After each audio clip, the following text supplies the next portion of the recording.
Hi friends, பீர்க்கங்காய் துவையல் எப்படி பண்ணுறதுன்னு பார்த்துடலாமா?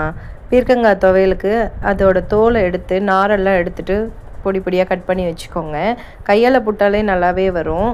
அதுக்கப்புறம் பார்த்திங்கன்னா ஒரு வானலில் எண்ணெய் ஊற்றிட்டு நம்ம கட் பண்ணி வச்ச பீர்க்கங்காயை அதை கூட சேர்த்துக்கலாம். சேர்த்துட்டு நல்லா வதக்கிக்கோங்க.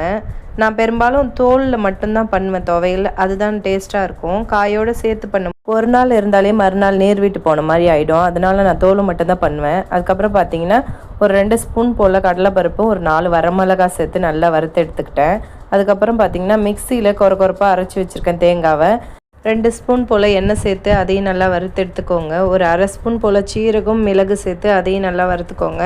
வறுத்துட்டு நல்லா ஆற வச்சு எடுத்துக்கோங்க. ஆற வச்சுட்டு ஒரு மிக்சி ஜாருக்கு அதை மாற்றிக்கோங்க.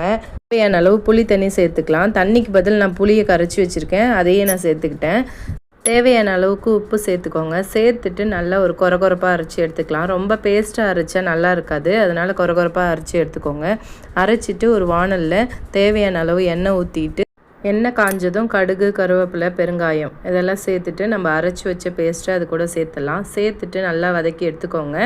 அதோட எண்ணெய் பிரிஞ்சு வந்ததுக்கப்புறம் வேறு ஒரு பாத்திரத்துக்கு மாற்றினா சூப்பரான பீர்க்கங்காய் துவையல் ரெடி ஆகிடும். இந்த வீடியோ பிடிச்சிருந்தால் லைக் பண்ணுங்கள், ஷேர் பண்ணுங்கள், மறக்காமல் சப்ஸ்கிரைப் பண்ணுங்கள். Bye friends.